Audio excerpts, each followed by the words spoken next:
ended the tyranny of so-called diversity, equity, and inclusion policies all across the entire federal government and indeed the private sector and our military.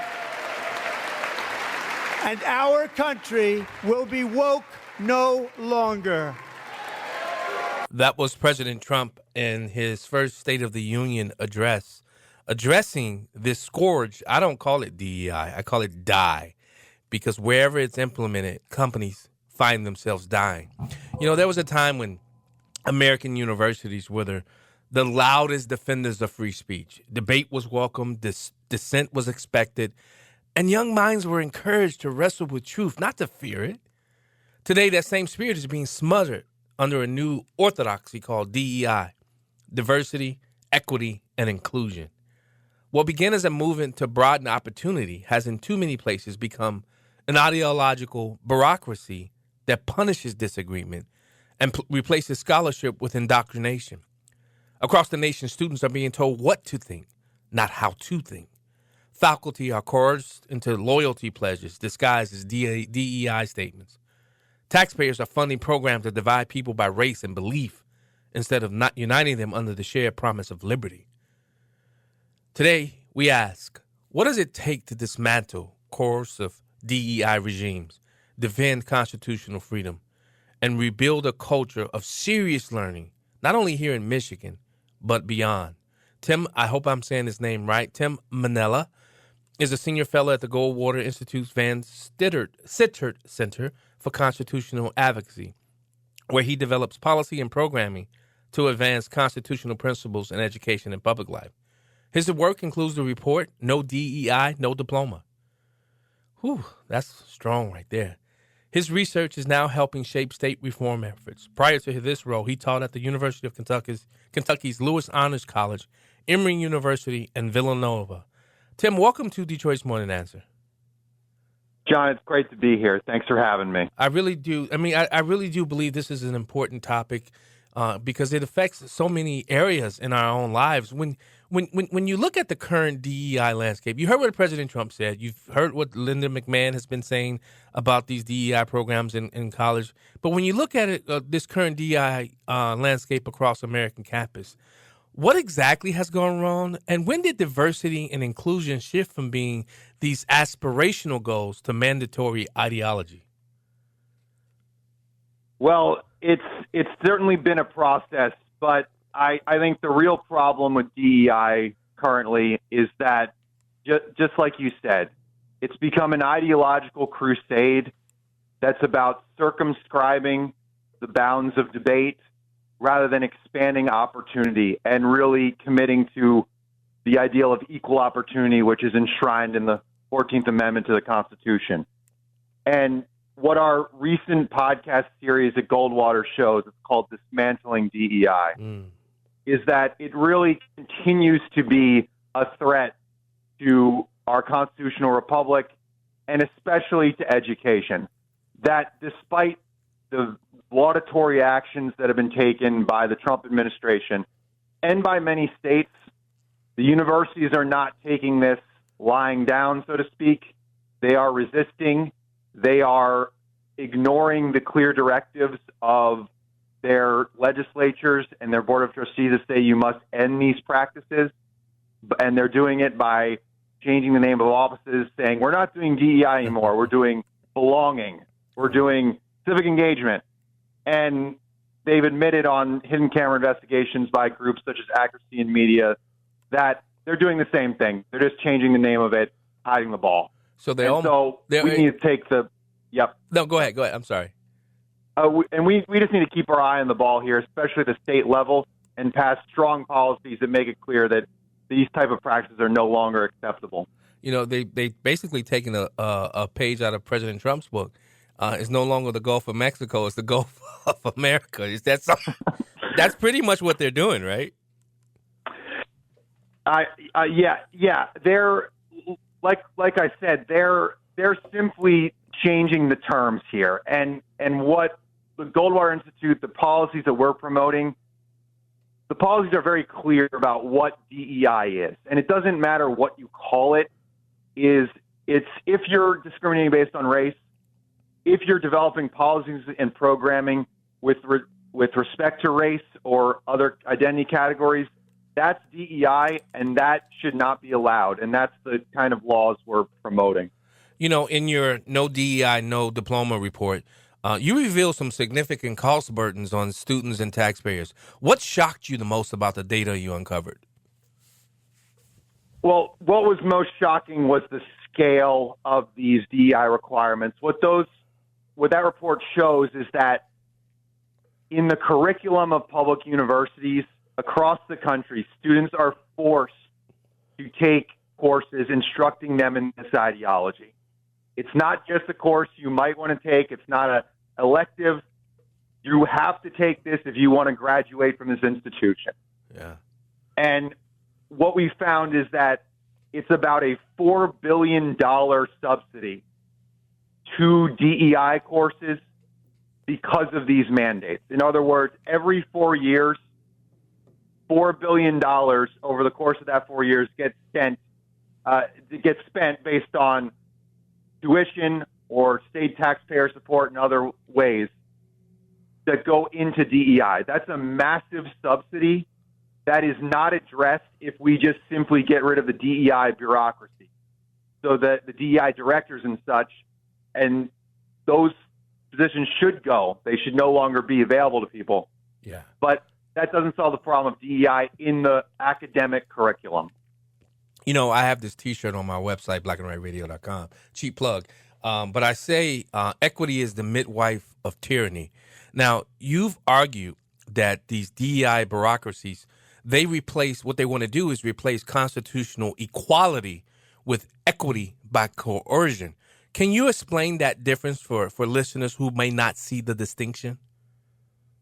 Yeah, I think the key here is that equality of opportunity is about individual rights. It says that everybody should have an equal shot to go after their dreams.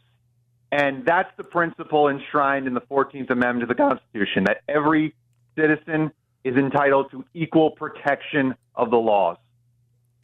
Equity, in contrast, as it's used in DEI circles, divides people up by groups based on race and other categories, and says that the benefits have to be distributed based on those groups. So that we need to engage in a lot of bean counting here to make sure that for example, our organization precisely mirrors the demographic breakdown of our state or our country. And when you start doing that, you start discriminating based on race. You start treating people differently based on various identity categories. You stop treating people as individuals and just as representatives of certain groups. And I believe that's contrary to our founding principles and the principles enshrined in the Constitution. And, you know, one of the things that people like to misquote or mischaracterize about Charlie Kirk's fight against DEI was, you know, the pilot and they say that he's gone after black women or black people when he was specifically talking about three or four black people who actually said that they benefited from these type of issues. When you look at how Charlie Kirk was able to effectively communicate this on college campuses, how important is it for a group like Turning Point USA or others to continue to push back against this DEI debacle? Well, I think it's so critical that our universities get back to free and open exchange of ideas and a real tolerance of disagreement. There was a very disturbing, in addition to the Charlie Kirk murder, there was a very disturbing survey recently released by the American Council of Trustees and Alumni for Virginia public universities.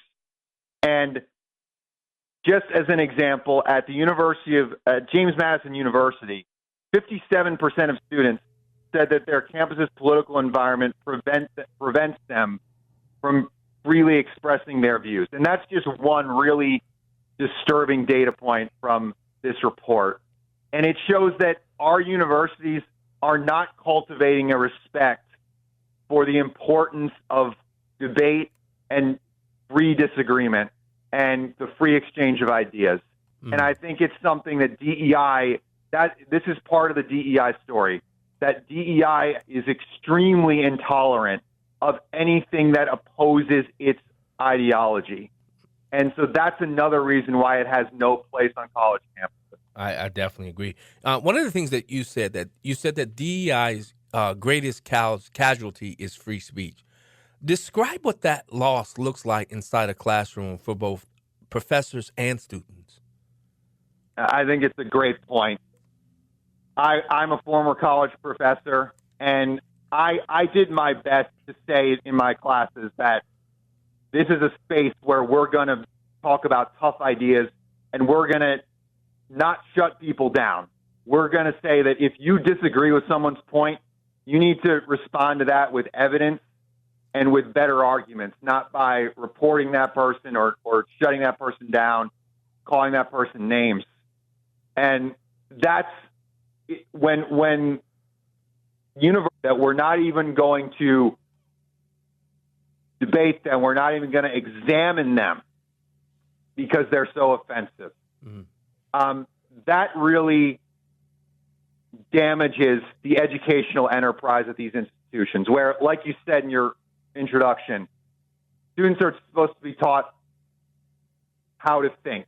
And in order to do that, they have to engage in some tough ideas. They have to examine them from multiple perspectives.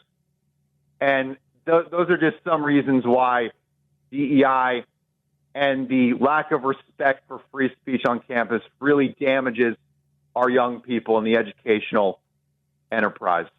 You know, in Michigan, you have universities making these big structural changes. For example, the University of Michigan announced back in March of this year that it would shut its flagship DEI office and it would also discontinue its DEI 2.0 strategic plan. And one of the things they cited was the federal pressures and a $200 million investment since 2016. What should other institutions in Michigan and across this country learn from that move? And is this dismantling or retooling? And what's the risk of simply shifting the problem rather than solving it? Yeah, that's a great question. So obviously Michigan made the right move to say that we're shutting down this DEI bureaucracy that actually, based on their own data, had the opposite effect that they claimed it would have. Students in surveys following the expansion of these DEI programs reported that they were less likely to interact with people of different backgrounds, less likely to interact with people of different religions. In other words, it made the campus less inclusive than it was before. So it's an utter failure on its own terms. Despite that, again, it's the right move to shut that stuff down. But it doesn't go far enough. Michigan and other institutions need to examine their curriculum.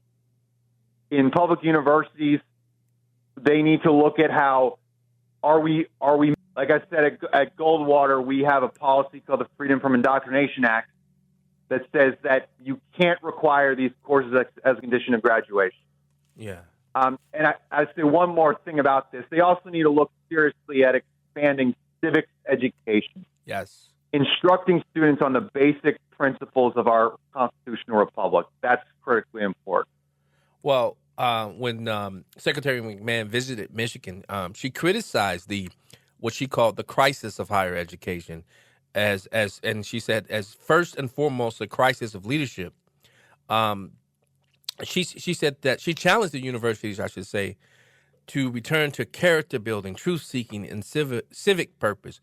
What does that leadership blueprint look like in a Michigan setting or across the country? And how do you evaluate the current leadership of Michigan campuses on that test that she laid out? Yeah, I mean it's a big task, and I would start with the fact that public universities, especially, have a role in our society to prepare students for citizenship. And so what we've seen across the country in places like Florida, Ohio, Arizona, is that at their big state universities, they've established special centers for the instruction in American civics, Western civilization, and leadership. Those institutes, they're called various things throughout the country. Those centers should be expanded to every state. We need to make sure that our young people are receiving quality education in the basic foundations of our constitutional republic. And I really can't think of many things that are more urgent if we want to restore a culture of patriotism and respect for our institutions. Yeah. Tim, did I say your last name right? Tim Minella? Absolutely. Oh. Yep. If you're just joining the show, we're talking to Tim Minella. He's the senior fellow at the Goldwater Institute's Van Sittert Center for Constitutional Advocacy. One final question. What role can donors, alumni, and parents play in reforming these universities from the outside? Yeah, they're critical partners, I would say, in this. We've seen in various instances that alumni pressure and asking the right questions is really important in this work.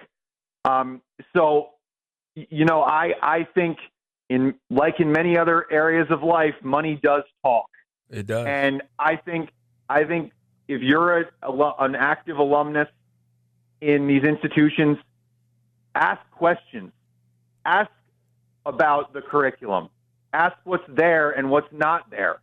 Why don't we, for instance, have a requirement in American government and history, while we have a requirement about equity or diversity and inclusion? What's up with that? And those sorts of questions and organizing people around holding these institutions accountable is going to make a big difference. And Tim Minella, what can people follow you and find this No DEI, No Diploma, and any other academic articles and reports that they can use in their own debate? Yeah, so I'd really like to direct your audience to our Dismantling DEI podcast, which you can find on Apple Podcasts and other places you get your podcasts. You can also find it at dismantlingdei.goldwater.org. And I'm on X at Tim Minella.